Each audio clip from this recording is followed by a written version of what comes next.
শোনো মুসলমান, খুশির জয়গান, বেরির হাট এলাকাবাসী বড়ই ভাগ্যবান।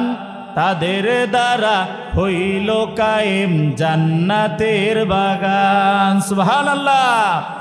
শোনো মুসলমান, খুশির জয়গান, বেরির হাট এলাকাবাসী বড়ই ভাগ্যবান। তাদের দ্বারা হইল কায়েম জান্নাতের বাগান। আসলো যারা এই বাগানে, আসলো যারা এই বাগানে, সবাইকে আহলান। শোনো মুসলমান, খুশির জয়গান, বেরির হাট এলাকাবাসী বড়ই ভাগ্যবান। তাদের দ্বারা হইল কায়েম জান্নাতের বাগান। জান্নাতের বাগানে গেলে গুনাহ ঝরে যায়, জাহান্নামী হয় এলে ও জান্নাতি সে হয়। সুবহানাল্লাহ। জান্নাতের বাগানে গেলে গুনাহ ঝরে যায়, জাহান্নামী হয় এলে ও জান্নাতি সে হয়। চল সবে তাই দল বাঁধিয়া, চল সবে তাই দল বাঁধিয়া, বেরির হাটে যাই। শোনো মুসলমান, খুশির জয়গান, বেরির হাট এলাকাবাসী বড়ই ভাগ্যবান। তাদের দ্বারা হইল কায়েম জান্নাতের বাগান। বেরির হাটের পুবাল হাওয়া যাও রে মদিনায়, মোদের সালাম পৌঁছে দিও নবীর রওজায়। বেরির হাটের পুবাল হাওয়া যাও রে মদিনায়, মোদের সালাম পৌঁছে দিও নবীর রওজায়। নবীর দিদার পাবার লাগি, নবীর দিদার পাবার লাগি, সবাই পেরেশান। শোনো মুসলমান, খুশির জয়গান, বেরির হাট এলাকাবাসী বড়ই ভাগ্যবান। তাদের দ্বারা হইল কায়েম জান্নাতের বাগান। আসলো যারা এই বাগানে, আসলো যারা এই বাগানে, সবাইকে আহলান। শোনো মুসলমান, খুশির জয়গান, বেরির হাট এলাকাবাসী বড়ই ভাগ্যবান। আলহামদুলিল্লাহ। আমি আপনাদের খিদমতে পবিত্র কোরআনের অন্যতম একটি সূরা, সূরা লোকমান। সূরার নাম কি? সূরা লোকমান। এই সূরা লোকমানের 14 নম্বর আয়াতে কারিমা আমি আপনাদের খিদমতে তেলাওয়াত করেছি। আল্লাহ তাআলা আমাকে যদি তৌফিক এনায়েত করেন, অত্র আয়াতকে সামনে রেখে কোরআন এবং হাদিস থেকে মুখতাসার কিছু কথা বলার চেষ্টা করব। আল্লাহ তাআলা আমাকে মূল্যবান কথাগুলো বলার, আপনাদেরকে ধৈর্য সহকারে কথাগুলো শ্রবণ করার তৌফিক দান করুক। সকলে বলে আমিন। প্রিয় উপস্থিতি, আসুন জেনে নেই রব্বে কারীম অত্র আয়াতে কারিমার ভিতরে উম্মতে মুহাম্মাদীকে কি মেসেজ দিচ্ছেন। পবিত্র কোরআনের 6236 খানা আয়াতে কারিমা আল্লাহর পক্ষ থেকে উম্মতে মুহাম্মাদীর জন্য এক একটি নির্দেশনা, এক একটি গাইডলাইন, এক একটি পথ চলার অন্যতম বাতি। সুবহানাল্লাহ। আসুন জেনে নেই রব্বে কারীম অত্র আয়াতের ভিতরে উম্মতে মুহাম্মাদীকে কি নির্দেশ দিচ্ছেন। আল্লাহ তাআলা বলেন, ওয়াসাইনা, আমি নির্দেশ দিয়েছি, আল ইনসানা, মানব মণ্ডলীকে, আমি মানব মণ্ডলীকে নির্দেশ দিয়েছি, বিওয়ালিদাইহি, তার পিতামাতার ব্যাপারে। আমি পৃথিবীর সমস্ত মানুষকে, এখানে আল্লাহ তাআলা ইমানদারের কথা উল্লেখ করেন নাই, এখানে আল্লাহ তাআলা কাফেরদের কথা উল্লেখ করেন নাই, মুনাফিকদের কথা উল্লেখ করেন নাই, সমস্ত মানুষদেরকে আল্লাহ তাআলা নির্দেশ দিয়েছেন তার পিতা মাতার ব্যাপারে। কি নির্দেশ দিয়েছেন? হামালাতহু উম্মুহু, ও পৃথিবীর মানুষেরা, হামালাতহু উম্মুহু, তোমার মা তোমাকে ওয়াহনান আলা ওয়াহ, কষ্টের পর কষ্ট করে তোমার মা তোমাকে গর্ভে ধারণ করেছে। আল্লাহু আকবার। কষ্টের পর কষ্ট করে তোমার মা তোমাকে গর্ভে ধারণ করেছে। অফিসালুহু ফি আমাইন, এমনকি গর্ভে ধারণ করার পর তুমি যখন ভূমিষ্ঠ হয়েছ, কিছুই খেতে পারতে না, 2 বছর তোমার দুধ ছাড়ানোর জন্য লেগেছে। সুতরাং ও পৃথিবীর মানুষেরা, তুমি তোমার মাকে বাবাকে অনেক কষ্ট দিয়েছ। মাকে তুমি যেই কষ্ট দিয়েছ তার তো কোনো শেষ নাই। সুতরাং তুমি প্রথমে আমার কৃতজ্ঞতা আদায় করো, যেহেতু আমি তোমাকে তোমার মায়ের গর্ভে সুরক্ষিত রেখেছি। ফি করারিম মাকিন, সুরক্ষিত একটি স্থানে আমি তোমার মায়ের গর্ভে তোমাকে রেখেছি, যেখানে কেউ তোমাকে ডিস্টার্ব করে নাই, যেখানে কেউ তোমাকে আঘাত করে নাই। এরকম একটি সুরক্ষিত স্থানে প্রোটেকশন দিয়ে আমি আল্লাহ রাব্বুল আলামিন তোমার মায়ের গর্ভে তোমাকে রেখেছি। সুবহানাল্লাহ। সুতরাং আগে আমার শুকরিয়া আদায় করো, তারপরে যে মা যে বাবা তোমার জন্য এত কষ্ট করেছেন সেই মা বাবার শুকরিয়া আদায় করো। সুবহানাল্লাহ। এখানে আল্লাহ তাআলা পৃথিবীর সমস্ত মানুষকে বুঝিয়েছেন, ও পৃথিবীর মানুষেরা, তোমাদের মা বাবা তোমাদের জন্য কত কষ্ট করেছেন। প্রিয় উপস্থিতি, আমাদের মা আমাদের জন্য কত কষ্ট করেছেন। এখানে আল্লাহ তাআলা বলেছেন, কষ্টের পর কষ্ট করে তোমার মা তোমাকে গর্ভে ধারণ করেছেন। এর ব্যাখ্যায় তাফসিরে জালালাইনে এসেছে, পৃথিবীর প্রত্যেকটা মানুষ, মসজিদের ইমাম সাহেব, খতিব সাহেব, ইব্রাহিম ভাই, আমি, আপনি, আমি সকলে মাকে 3টা কষ্ট দিয়েছি। কয়টা? 1 নম্বরে হচ্ছে হামলাতুল হামলি, আপনি আমি আপনার আমার মাকে গর্ভে ধারণের কষ্ট দিয়েছি। 2 নম্বর হলো হামলাতুল ওয়ালাদা, দীর্ঘ 10 মাস 10 দিন গর্ভে ছিলাম, তারপরে আপনার আমার মা ভূমিষ্ঠ করবেন আপনাকে আমাকে। ওই সময়ের মায়ের একটি মারাত্মক কষ্ট সহ্য করেছে, প্রসবজনিত কষ্ট আপনার আমার মা সহ্য করেছে। 3 নম্বর হচ্ছে দুনিয়াতে এসেছেন, কিছুই খেতে পারেন না, হামলাতুর রিদা, দুগ্ধপানের কষ্ট আপনি আপনার মাকে দিয়েছেন। যখন তখন আপনি ঘুম থেকে জাগ্রত হয়েছেন, কান্না করেছেন, আপনার ক্ষুধা লেগেছে, মা জননী আরামের বিছানা ছেড়ে দিয়ে আপনাকে আমাকে দুধ পান করিয়েছে, ঠিক কিনা? প্রিয় উপস্থিতি, মায়ের বাবার কষ্ট সম্পর্কে মুফাসসিরিনে কেরাম অনেক আলোচনা করে, অনেক আলোচনা আপনারা শুনেছেন। আজকে গর্ভে মায়ের কষ্টটা আমি একটু বিজ্ঞানের ভাষায় বলতে চাই, একটু বিজ্ঞানের ভাষায় আপনাদেরকে বলবো, কারণ কোরআনের কথাগুলো মানুষ শুনে আমল করতে চায় না।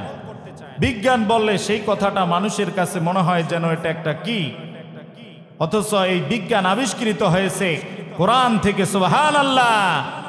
ইয়াসিন ওয়াল কোরআনিল হাকিম, বিজ্ঞানময় কোরআনের কসম। এই কোরআনটা বিজ্ঞানময়। এই কোরআনটা কি? বিজ্ঞানময়। এই কোরআনটা হচ্ছে সায়েন্টিফিক একটি কোরআন। এমন কোন বিষয় নাই, ওয়ানাজ্জালনা আলাইকাল কিতাব তিবয়ানান লিকুল্লি শাই মা ফাররাতনা ফিল কিতাবি মিন শাই, এমন কোন বিষয় নাই যা আল্লাহ তাআলা এই কোরআনে উল্লেখ করে নাই। সুবহানাল্লাহ। এটি একটি বিজ্ঞানময় কিতাব। বিজ্ঞানীরা গর্ভে মায়ের কষ্ট সম্পর্কে কি বলে? প্রিয় উপস্থিতি, আপনি আমি মায়ের গর্ভে যে থলির ভিতরে থেকেছিলাম, এই থলিটা দৈর্ঘ্য হচ্ছে 10 ইঞ্চি। কয় ইঞ্চি? 10 ইঞ্চি। মায়ের গর্ভে আপনি আমি যেখানে ছিলাম, যেই থলির ভিতরে ছিলাম, যেই সুরক্ষিত স্থানে ছিলাম, সেই থলির দৈর্ঘ্য ছিল 10 ইঞ্চি। কয় ইঞ্চি? 10 ইঞ্চি। মায়ের গর্ভে আপনার আমার বয়স যখন 7 মাস হয়েছে তখনই আপনি আমি 10 ইঞ্চি লম্বা হয়ে গেছি। কয় ইঞ্চি? 10 ইঞ্চি। তখন আপনার আমার বয়স কত? 7 মাস। বিজ্ঞানীরা বলেন 7 মাস একদিন যখন মায়ের গর্ভে সন্তানের বয়স হয়ে যায়, সন্তান পা রাখার মতো মায়ের গর্ভে আর কোনো জায়গা থাকে না, তখন সন্তান তার পাটা সেট করে দেয় মায়ের কলিজার নিচে। আল্লাহু আকবার! মায়ের কলিজার নিচে সন্তানের পাটা সেট করে দেয়। মায়ের গর্ভে সন্তান যখন 11 ইঞ্চি লম্বা হয়ে যায়, মায়ের কলিজাটা যেখানে থাকে সেখান থেকে 1 ইঞ্চি উপরে উঠে যায়। আল্লাহু আকবার! মায়ের গর্ভে সন্তান যখন 15 ইঞ্চি লম্বা হয়ে যায়, মায়ের কলিজাটা স্বাভাবিক জায়গা থেকে 5 ইঞ্চি উপরে উঠে যায়। বিজ্ঞানীরা, সায়েন্টিস্টরা বলেন এই সন্তান গর্ভে থাকা অবস্থায় এই পৃথিবীর কোন সন্তান যদি মাকে কম লাথি মারে, ওই সন্তানটা গর্ভে থাকা অবস্থায় তার মাকে 4500 লাথি মেরেছে। কয় হাজার লাথি? 4500। বিজ্ঞানীরা অবাক হয়ে গিয়েছেন, একটা সন্তান তার মাকে 4500 লাথি মেরেছে, তাহলে ওই মাটা কিভাবে বেঁচে থাকে? লন্ডনের 9 জন কেমিস্ট্রি বিজ্ঞানী মায়ের কলিজাটা এবং বাবার কলিজাটা নিয়ে গবেষণা করেছেন। গবেষণা করার পরে বিজ্ঞানীরা বলেছেন এই 4500-এর একটা লাথি যদি পৃথিবীর কোনো সন্তান তার বাবাকে দিত, সঙ্গে সঙ্গে ওই বাবা অজ্ঞান হয়ে মারা যেত। কিন্তু মা জননী কিভাবে 4500 লাথি হজম করেছেন? বিজ্ঞানীরা বলেন মায়ের কলিজাটাকে আল্লাহ এমন ভাবে বানিয়েছেন, যেই সন্তান গর্ভে থাকা অবস্থায় তার মাকে সবচাইতে বেশি লাথি মারে, ওই সন্তান ভূমিষ্ঠ হওয়ার পরে ওই সন্তানের মা ওই সন্তানকে সবচাইতে বেশি ভালোবাসে। সুবহানাল্লাহ। আমার বন্ধুগণ, এই 4500 লাথির ভিতরে সময় সংক্ষিপ্ত, ছোট করে বলছি, এই 4500 লাথির ভিতরে 3টা লাথি ছিল ঐতিহাসিক লাথি। যে 3টা লাথি মসজিদের ইমাম সাহেব মেরেছে, আমি মেরেছি, আপনি মেরেছেন। প্রত্যেকটা সন্তান তার মাকে এই 3টা লাথি মেরে দুনিয়ার জমিনে এসেছেন। নাম্বার 1, সন্তান যখন দুনিয়া আসবে, সন্তান দুনিয়া আসার আগে তার মাকে 3টা লাথি মেরেছে, ওই মা এই লাথি বলতে পারবে না।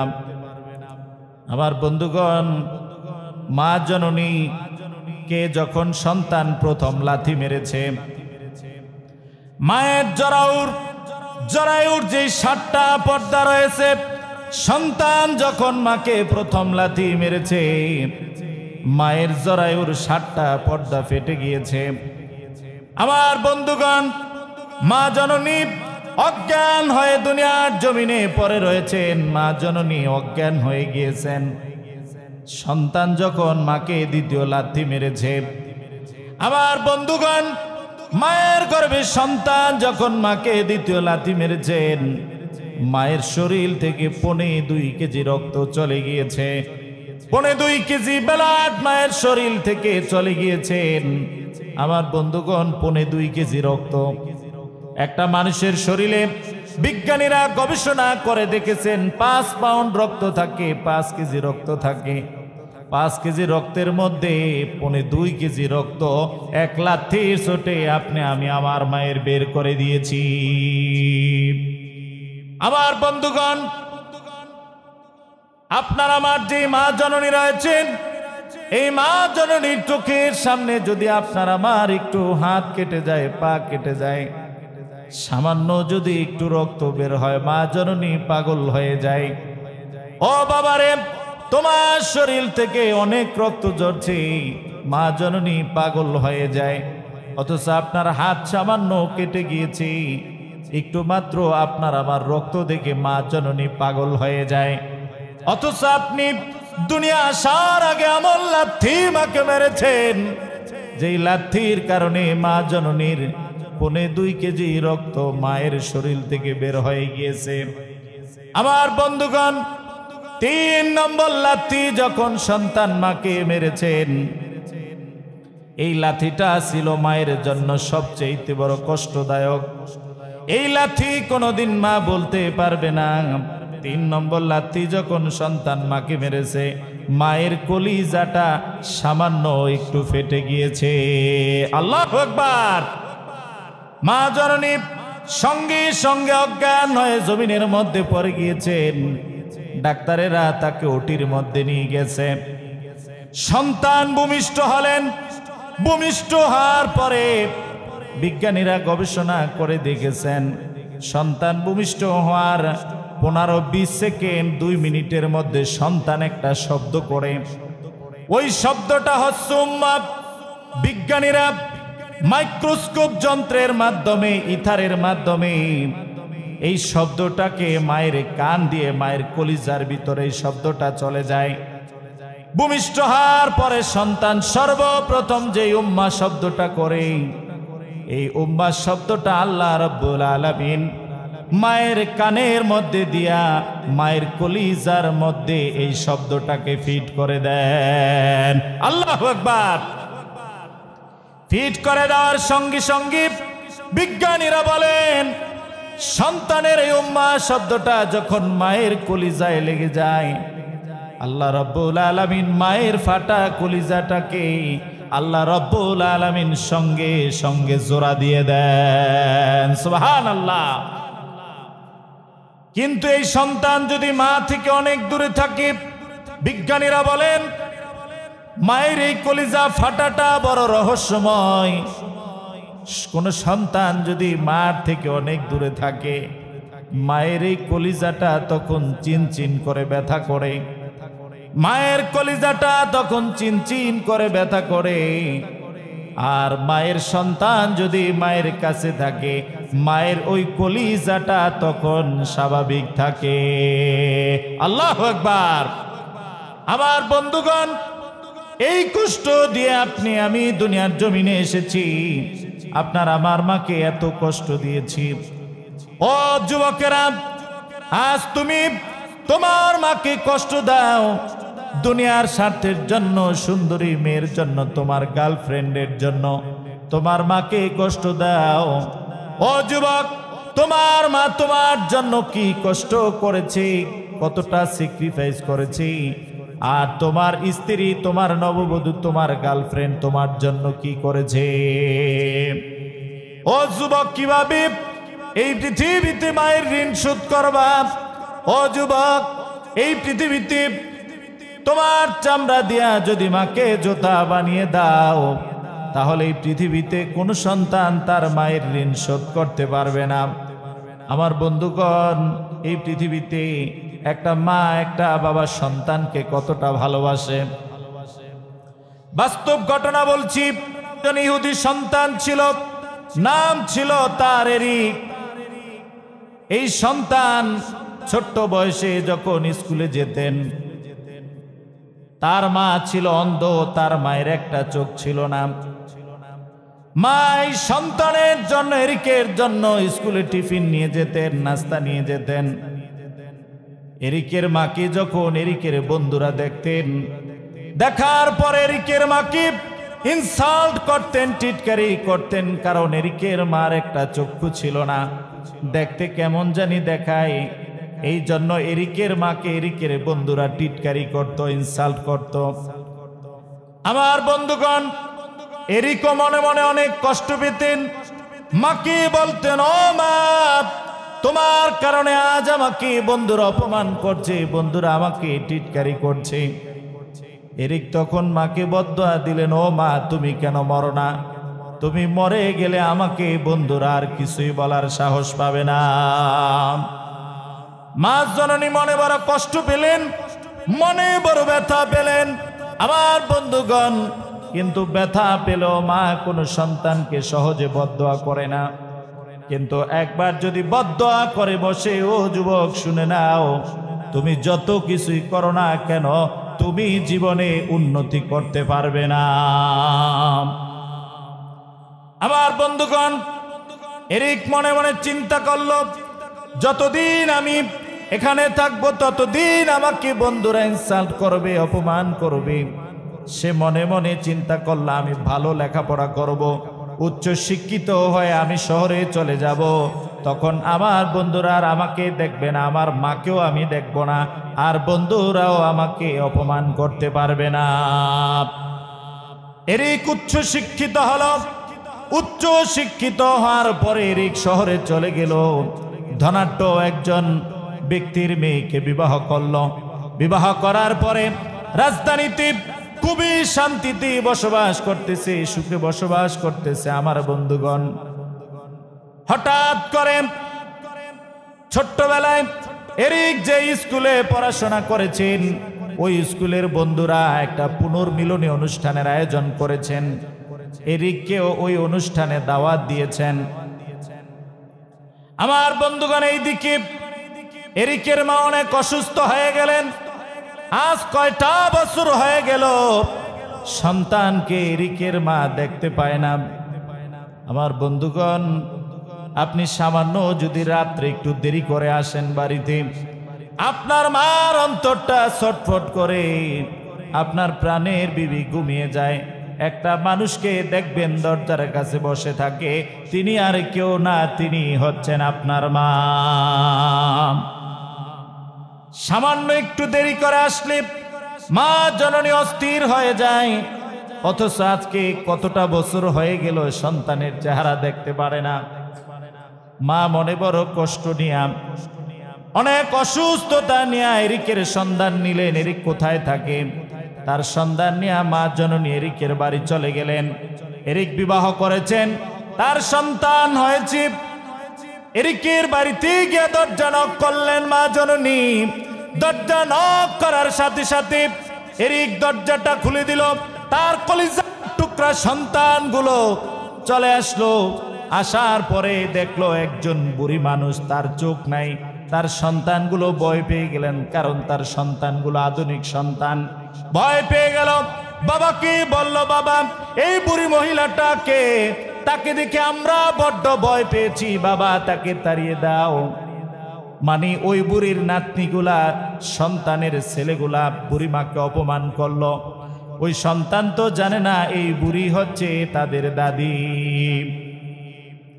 আমার বন্ধুগণ, এরিক তখন বলল, মা তুমি কি দেখতে পাচ্ছ না আমার সন্তানগুলো তোমাকে দেখে ভয় পেয়েছে? ও মা, তোমার চেহারাটা কেমন দেখায়? ও মা, দয়া করে তুমি আমার বাড়ি থেকে চলে যাও, আমার সুখে সংসারেটা তুমি ভেঙে দিও না। মা জননী মনে বড় ব্যথা নিয়ে, মনে বড় কষ্ট নিয়ে চলে গেলেন। ও দুনিয়ার সন্তানেরা রে, এত কষ্ট করে মা জননী আপনাদেরকে পেলেছেন, বাবা পেলেছেন, বড় করেছেন। একটা সময় যদি মা জননীকে, বাবাকে যদি গাঁট ধাক্কা দিয়া ঘর থেকে বের করে দেন, এই মার এর চাইতে বেশি কষ্ট আর কিছুই হতে পারে না। আমার বন্ধুগণ, মা জননী মনে বড় ব্যথা নিয়া, মনে বড় কষ্ট নিয়া চলে এলেন গ্রামের বাড়িতে। ওইদিকে সন্তানকে এরিককে তার বন্ধুরা দাওয়াত করেছে গ্রামের স্কুলে। এরিক গ্রামের স্কুলে এলেন। আসার পরে বন্ধুদের সাথে আনন্দ ফুর্তি করলেন, পুনর্মিলনী অনুষ্ঠান করলেন। করার পরে এরিক মনে মনে চিন্তা করলেন, যেহেতু গ্রামের বাড়ি এসেছি, দেখে যাই মা জননী কেমন আছে। মায়ের বাড়িতে গেলেন, গ্রামের বাড়িতে গেলেন। যাওয়ার পরে দেখেন ঘর খালি, ঘরের ভিতরে কেউই নাই, কোনো মানুষজন নাই। পাশে এক বুড়ি মাকে জিজ্ঞেস করলেন, ও বুড়ি মা, আমার মাকে তো দেখতে পাচ্ছেন, আমার মা কোথায়? ওই বুড়ি মা বললে, এরিক, তোমার মা প্রচন্ড অসুস্থতা আক্রান্ত হয়ে আজ থেকে অনেক দিন আগে দুনিয়ার জমিন থেকে চলে গিয়েছে। তোমার মা আর দুনিয়ার জমিনে বেঁচে নাই, তোমার মা মারা গিয়েছে। তবে এরিক, তোমার মা মারা যাওয়ার আগে তোমার মা আমাকে একটা চিঠি দিয়েছে, আর আমাকে বলেছে কোনোদিন যদি তুমি গ্রামের বাড়িতে আসো, আমি যেন তোমাকে এই চিঠিটা দিয়ে দেই। ও এরিক, তোমার মায়ের সেই চিঠিটা তুমি নাও। এরিক চিঠিটা হাতে নিলেন, আর এরিক চিঠিটা পড়তে লাগলেন। আমার বন্ধুগণ, চিঠির ভিতরে এরিকের মা এরিককে বললেন, প্রিয় বাবা, তুমি ভালো থেকো, আমি তোমার জন্য দোয়া করি। জানি আমার জন্য তুমি দুনিয়া অনেক কষ্ট পেয়েছো, আমাকে দেখতে পারো নাই। আমার জন্য বন্ধুদের কাছে তুমি অনেক অপমানিত হয়েছো। ও সন্তান, তোমাকে একটা জিনিস আমি জানাই নাই। আজ আমার বিদায়ের বেলাভূমিতে আমি তোমাকে একটা কথা বলে দেই। ও সন্তান রে, যেই কথাটা তোমার জানা দরকার, যেই কথাটা প্রত্যেকটা সন্তানের জানা দরকার, তোমার জানা দরকার, এই কথাটা আজ আমি আমার বিদায়ের সময় বলে যাচ্ছি। ও এরিক রে, তুমি যখন ছোট্ট ছিলাম, তোমাকে নিয়ে যখন আমি স্কুলের দিকে রওনা করেছি, ও এরিক রে, হঠাৎ করে রোড অ্যাক্সিডেন্ট হয়েছে। এরিক, তুমি অ্যাক্সিডেন্ট করেছো। অ্যাক্সিডেন্ট করে তোমার একটা চোখ চলে গিয়েছে। ও এরিক, তোমার একটা চোখ দুনিয়ার জমিন থেকে চলে গিয়েছে। আমার কলিজার টুকরা, তুমি সন্তান ছিলাম, তোমার একটা চোখ দুনিয়ার জমিন থেকে চলে গিয়েছে। তুমি ছোট্ট মানুষ, এখনো তোমার কত ভবিষ্যৎ রয়েছে। তোমার একটা চোখ অন্ধ হয়ে গিয়েছে। আমি তোমার মা দুনিয়ায় বেঁচে আছি।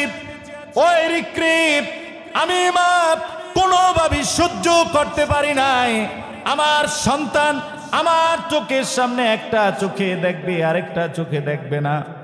এরিক রে, আমি সহ্য করতে পারি নাই। আমি আর কয়দিন বাঁচবো, তোমার তো কেবল শুরু।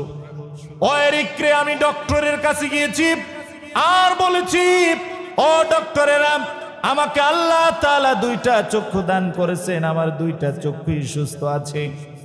আমার চোখের সামনে আমার সন্তান একটা চক্ষু দিয়া দেখবে, অথচ আমার দুইটা চক্ষু আছে। ডাক্তারকে বলল, ডাক্তার, আমার একটা চক্ষু নিয়ে আমার সন্তানকে দিয়া দেন, আমার সন্তান যাতে আমার চোখের সামনে দুইটা চক্ষু দিয়া দেখে। আমি মার এর চাইতে বড় তৃপ্তি আর কিছুই হতে পারে না। আল্লাহু আকবার।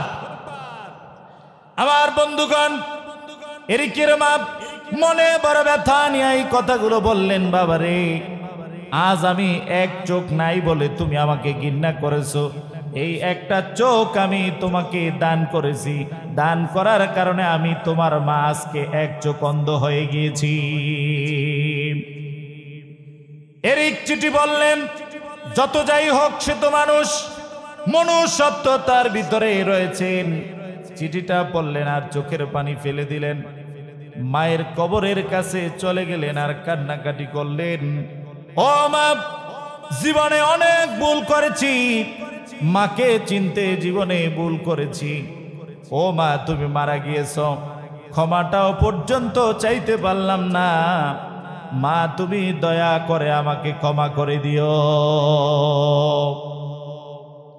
প্রিয় উপস্থিতি, একটা সন্তানকে মা কতটা ভালোবাসে, এটা হলো মায়ের ভালোবাসার নমুনা। যেই মা আপনাকে আমাকে এতটা ভালোবাসে, সেই মাকে, বাবাকে আপনি আমি কি দিচ্ছি, কি করতে পেরেছি? আপনি আমি যখন কিছু করার আল্লাহ তাআলা আমাদেরকে আপনাদেরকে তৌফিক দেয়, তখনই তো মা বাবাকে ভুলে যাই। কিচ্ছু যখন করতে পারি না, তখন বাবার গাড়ি থেকে বাবাকে চুষতে চুষতে শেষ করে দেই। যখন 2টা 4টা 5টা করি পয়সা যখন ইনকাম করি, তখন কিছুদিন পরে বিবাহ করি, বাবাকে ভুলে যাই, মাকে ভুলে যাই। আপনার আমার বিপদের সময়গুলোতে মা জননী মেঘের মতো ছায়া দিয়েছেন, বাবা মেঘের মতো ছায়া দিয়েছেন। বিপদে পড়েছেন, চাতক পাখির মতো উড়ে এসে উদ্ধার করেছেন। আর মা বাবার বার্ধক্য সময়ে আপনি আমি মা বাবার জন্য কি করতে পেরেছি? কিছুই করতে পারিনি। এজন্য আমার বন্ধুগণ, আল্লাহ রাব্বুল আলামিন পবিত্র কোরআনে তার ইবাদতের পরই বলেছেন, মা বাবার খিদমত করো। আল্লাহর ইবাদতের পরই মা বাবার খিদমতের স্থান। আপনি যত বড়ই হাজী সাহেব হন না কেন, যত বড়ই নামাজি হন না কেন, মা বাবা যদি আপনার প্রতি খুশি না থাকেন, রাজি না থাকেন, আপনার কোনো আমল আল্লাহর দরবারে কবুল হবে না। আল্লাহ রাব্বুল আলামিন বলেন, ওয়া'বুদুল্লাহ ওয়ালা তুশরিকু বিহি শাইআ ওয়া বিল ওয়ালিদাইনি ইহসানা। আল্লাহ বলেন, ও বান্দা, তোমরা আমার ইবাদত করো, আমি আল্লাহ ছাড়া তোমাদের এই পৃথিবীতে আর কোনো রব নাই, প্রভু নাই। আমি আল্লাহর ইবাদত করো, আমার সাথে আর কাউকে শরীক করো না। আর আমার ইবাদত করার পরপরই তোমরা মা বাবার সাথে ভালো আচরণ করো। সুবহানাল্লাহ। নির্দেশকার, নির্দেশকার।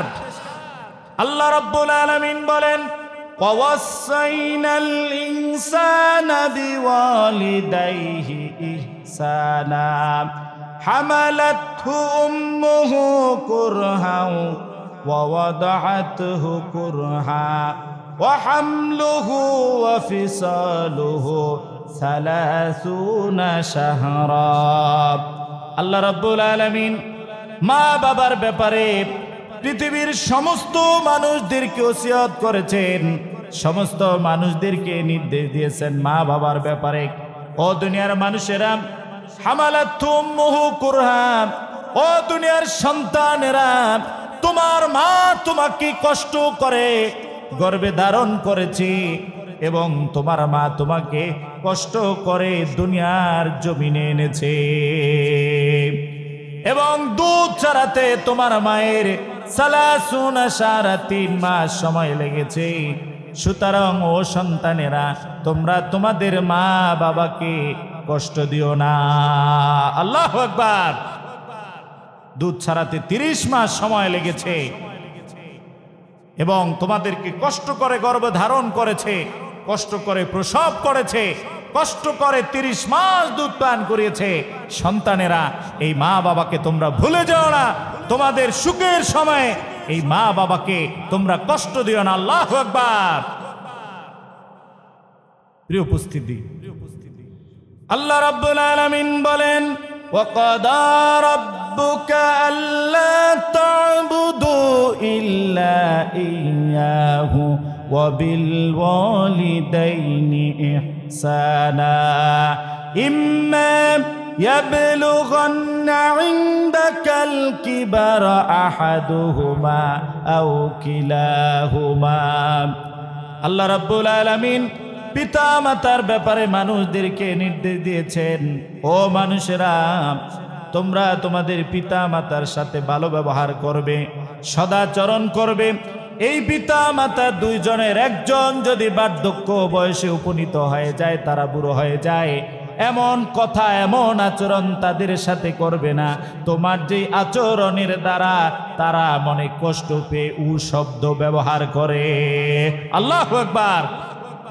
তাদের বার্ধক্য বয়সে, তাদের শেষ বয়সে এমন কথা তাদেরকে বলো না যাতে তারা কষ্টে শব্দটা ব্যবহার করে। ওলা তানহার হুমা উফিউ। প্রিয় উপস্থিতি, আমরা তো কষ্ট তো দূরের কথা, অনেক সময় মা বাবাকে ইন্টারনেটের, সোশ্যাল মিডিয়ার মাধ্যমে আমরা জানতে পারি সন্তান তার মা বাবাকে পেটাচ্ছে, সন্তান তার মা বাবাকে ঘর থেকে বের করে দিচ্ছে, বৃদ্ধাশ্রমে সন্তান তার মা বাবাকে রেখে দিচ্ছে। নাউযুবিল্লাহ। তবে এক্ষেত্রে আমি শুধু সন্তানদেরকেই দোষ দেব না, আমি মা বাবাদেরকেও দোষী করব, মা বাবাদেরকেও দোষ দেব। কারণ মা বাবা তার সন্তানকে দিনী শিক্ষা দেয় নাই।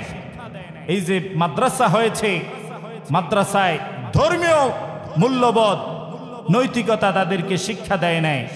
ধর্মীয় শিক্ষা যেই সন্তান না পায়, ওই সন্তান কখনোই তার মা বাবাকে সম্মান করতে পারবে না। ঠিক কিনা? মা বাবাকে সম্মান করতে হবে, এটা তো আগে তার জানা লাগবে। সে জানবে কোথায়? ইসলামে। সে জানবে কোথায়? কোরআনে। এখন সে যদি কোরআন না পারে, ইসলাম সম্পর্কে তার যদি দেয়ার ইজ নো নলেজ, কোনো নলেজ না থাকে, তাহলে সে কিভাবে জানবে?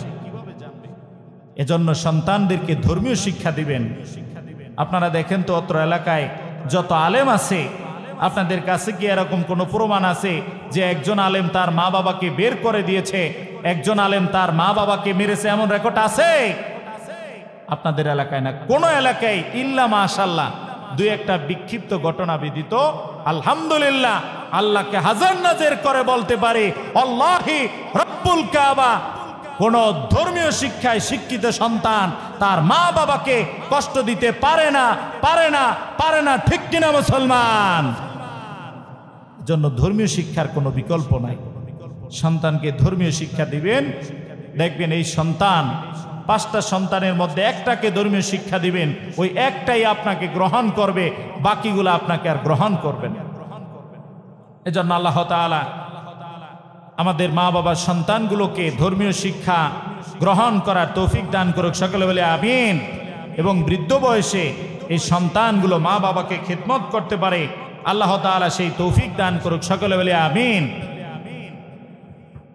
আমার বন্ধুগণ, হাদিস শরীফের মধ্যে এসেছে, জা রাজুলুন ইলান নবী সাল্লাল্লাহু আলাইহি ওয়াসাল্লাম, আল্লাহর নবীর কাছে এক ব্যক্তি আসলো, এসে বলল, ইয়া রাসূলুল্লাহ, ইয়া হাবিবাল্লাহ, ইন্নী উরিদুজ জিহাদ, ইন্নী উরিদুজ জিহাদ, ইয়া রাসূলুল্লাহ ওয়া ইয়া হাবিবাল্লাহ, আমি জিহাদের ময়দানে যেতে চাই, কাফেরদের বিরুদ্ধে দিন কায়েমের জন্য লড়াই করতে চাই। ইয়া রাসূলুল্লাহ, আপনি আমাকে অনুমতি দেন। আপনি যদি আমাকে অনুমতি দেন তাহলে আমি দিন কায়েমের জন্য কাফেরের বিরুদ্ধে জিহাদ করতে প্রস্তুত আছি। আল্লাহর নবী তাকে বললেন, হাইয়ু আবা ওয়াকাব, ও যুবক রে, এই পৃথিবীতে তোমার বাবা মা বেঁচে আছে কিনা? ওই যুবক বলল, ইয়া রাসূলুল্লাহ, ইয়া হাবিবাল্লাহ, ক্বালা নাম, ইয়া রাসূলুল্লাহ, আমার মা বাবা দুনিয়ার জমিনে জীবিত আছেন। আল্লাহর নবী বললেন, ফাফিহিমা ফাজাহিদ, ও যুবক রে, মা বাবা যদি তোমার বেঁচে থাকে, মা বাবার খিদমত করো, মা বাবার খিদমত করো, মা বাবার সেবা করো। মা বাবার তুমি যদি খিদমত করতে পারো, সেবা করতে পারো, জিহাদের ময়দানে গেলে তোমার যেই সওয়াব হবে, মা বাবার খিদমত করার কারণে আল্লাহ এর চাইতে বেশি সওয়াব তোমার আমলনামায় দান করে দিবেন। সুবহানাল্লাহ। জিহাদের চাইতে বড় আমল হচ্ছে মা বাবার খিদমত করা, তবে সেটা প্রয়োজন বিশেষ। হযরত আব্বাস রাদিয়াল্লাহু তাআলা আনহু থেকে বর্ণিত, তিনি বলেন, আল্লাহ নবী, বিশ্ব নবী মুহাম্মদুর রাসূলুল্লাহ সাল্লাল্লাহু আলাইহি ওয়াসাল্লাম ইরশাদ করেছেন, বর্ণনা করেছেন, মা মিন ওয়ালাদিন বাররি ইয়ানজুরু ইলা ওয়ালিদাইহি, যখন কোন নেককার সন্তান তার মা বাবার চেহারার দিকে একবার তাকায়, আল্লাহ রাব্বুল আলামিন ওই সন্তানের আমলনামায় একটা কবুল হজের সওয়াব দান করে দেন। সুবহানাল্লাহ।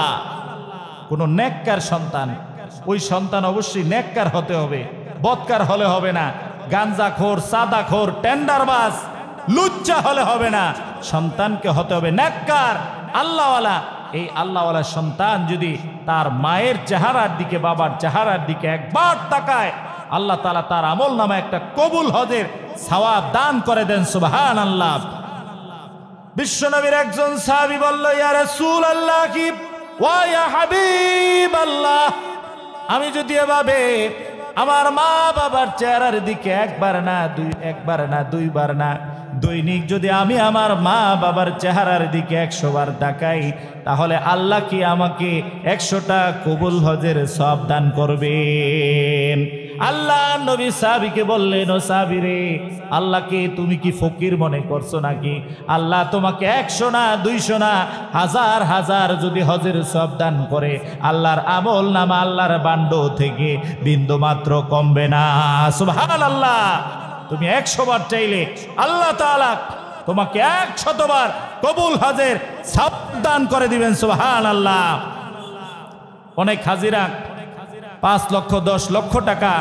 খরচ করে হজ করতে যায়, অথচ জীবনে মাকে 1 কেজি ফল কিনে দিতে পারে নাই, হজ করতে যায়। ও হাজী সাহেব শুনে রাখেন, আপনি 5 লক্ষ 10 লক্ষ টাকা দিয়ে হজ করছেন, আল্লাহর কোরআন সামনে, আল্লাহর কোরআন যদি সত্য হয়, বিশ্বনবীর হাদিস যদি সত্য হয়, তাহলে আপনার হজ কবুল হবে না, আপনার হজ কবুল হবে না। মা বাবাকে কষ্ট দিয়া হজে যাইবা, ইবাদত করবা, এই ইবাদত আল্লাহ কবুল। অনেক কথা ছিল, মা বাবাকে কষ্ট দেয়া কেউ যদি হজ করে, মা বাবাকে কষ্ট দেয়া কেউ যদি তাহাজ্জুদ নামাজও পড়ে, তার হজ হবে না, তাহাজ্জুদ নামাজ হবে না, ইবাদত হবে না। অনেক মজার মজার কথা ছিল, আমার সময় শেষের দিকে আমি বলতে পারলাম না। আবার যদি আল্লাহ তাআলা সুযোগ করে দেয়, ইনশাআল্লাহ আপনাদের খিদমতে আমি বলবো। প্রিয় উপস্থিতি, হাদিস শরীফে এসেছে, রিদার রব্বি ফি রিদাল ওয়ালিদাইন ও সাখতুর রব্বি ফি সাখতিল ওয়ালিদাইন। ওই ব্যক্তির উপরে আল্লাহ সন্তুষ্ট যেই ব্যক্তির মা বাবা তার উপরে সন্তুষ্ট। আপনার মা বাবা যদি আপনার উপরে সন্তুষ্ট থাকে, আসমানের প্রতিপালক আল্লাহ আপনার উপর সন্তুষ্ট, সুবহানাল্লাহ।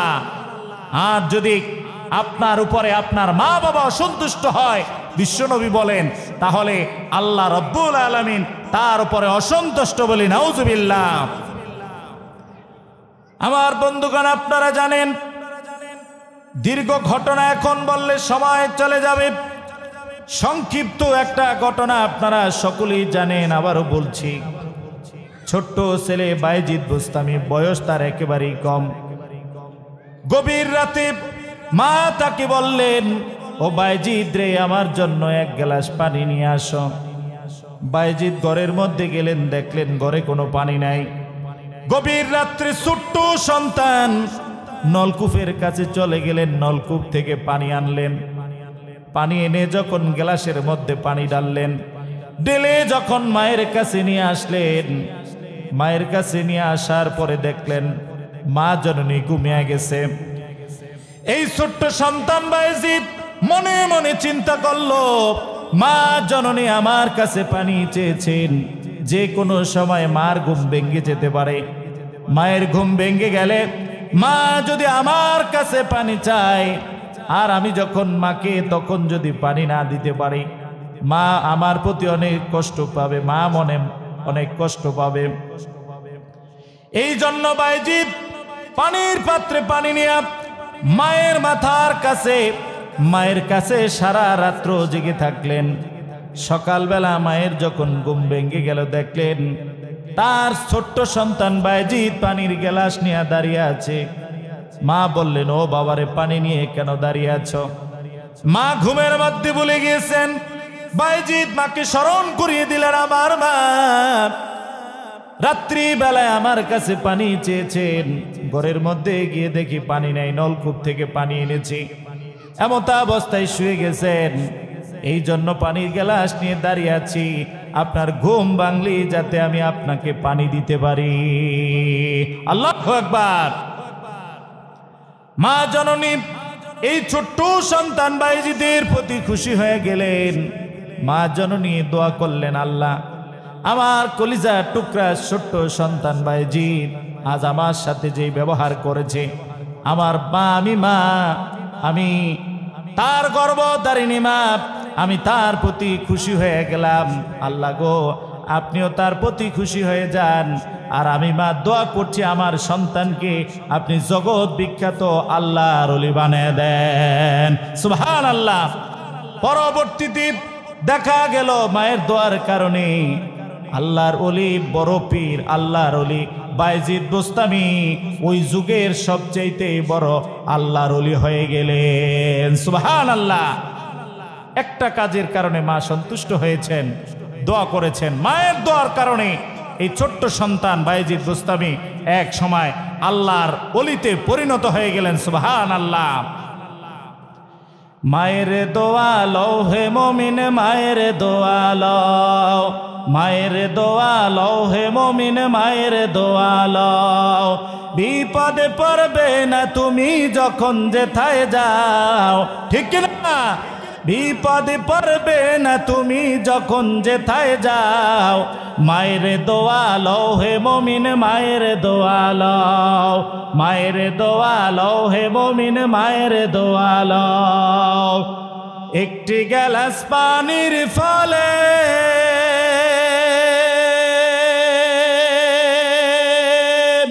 বাইজিদের কোলে তুলে হাত তুলে মা বললেন বাইজিদকে ওলি বানাও। হাত তুলে মা বললেন বাইজিদকে ওলি বানাও। মায়ের দোয়া লও হে মুমিন, মায়ের দোয়া লও, মায়ের দোয়া লও হে যুবক, মায়ের দোয়া লও। বিপদে পড়বে না তুমি যখন যেথায় যাও। মায়ের দোয়া লও হে মুমিন, মায়ের দোয়া লও। ঠিক না? এজন্য আমরা দোয়া নিব কার? হাদিস শরীফের মধ্যে এসেছে সালাসু দাওয়াতিন মুস্তাজাবাতিন লা শাক্কা ফি। তিন ব্যক্তির দোয়া আল্লাহর দরবারে কবুল হয়। এক নম্বর দাওয়াতুল মাজলুম, মাজলুমের দোয়া। দুই নম্বর দাওয়াতুল মুসাফির, মুসাফিরের দোয়া। তিন নম্বর হচ্ছে দাওয়াতুল ওয়ালিদি আলা ওয়ালাদিহি, সন্তানের জন্য পিতামাতার দোয়া। পিতামাতা যদি সন্তানের জন্য দোয়া করে আল্লাহ তাআলা ওই পিতামাতার দোয়াটাকে কবুল করে নেন। সুবহানাল্লাহ। এজন্য সন্তান, বেরিরহাটের যুবক ভাইরা যাদের মা বাবা বেঁচে আছে, তোমরা এখনো সময় আছে, মা বাবার কাছ থেকে দোয়া নাও। সব বাদ দিয়া মা বাবার কাছ থেকে দোয়া নাও, মা বাবার কাছে মাপ চাও।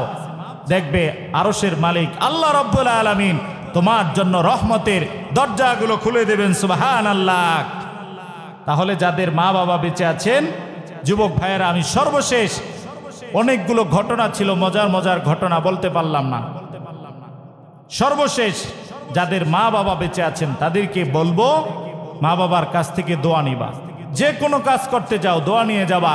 দেখবা যিনি তোমার কাজের ভিতরে বরকত দান করবেন তিনি কে? আল্লাহ। প্রিয় উপস্থিতি, এখন যাদের মা বাবা নাই তাদের করণীয় কি? তাদের কিছু করণীয় আছে। এক নম্বর হচ্ছে মা বাবার জন্য দোয়া করবেন। মা বাবার জন্য কি করবেন? দোয়া করবেন। আল্লাহ রাব্বুল আলামিন দোয়া শিখিয়ে দিয়েছেন, রব্বিরহামহুমা কামা রাব্বায়ানি সগীরা। হায় আল্লাহ, আপনি আমার মা বাবার উপরে রহম করেন যেভাবে আমার মা বাবা ছোটকালে আমার উপরে রহম করেছেন।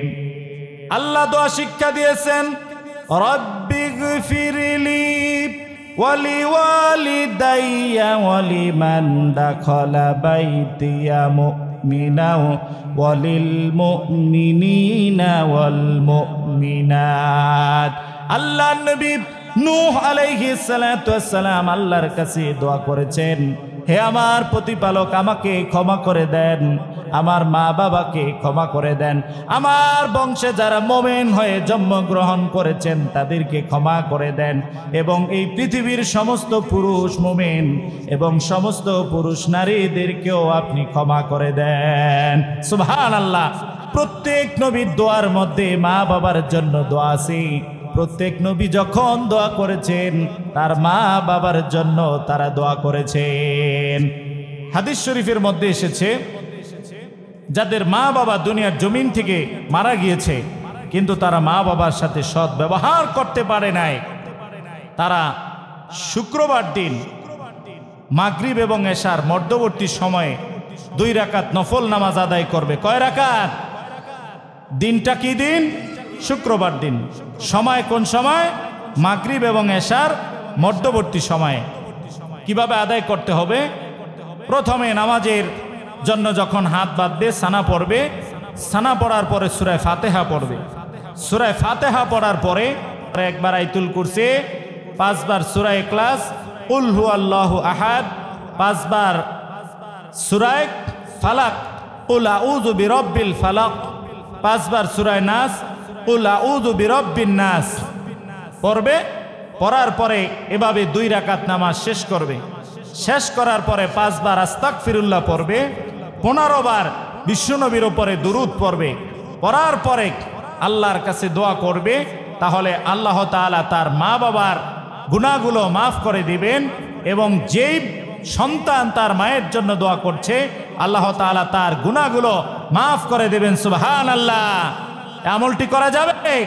আল্লাহ তাআলা যাদের মা বাবা মারা গিয়েছেন তাদেরকে আমলটা করার তৌফিক দান করুক। সকলে বলে আমিন।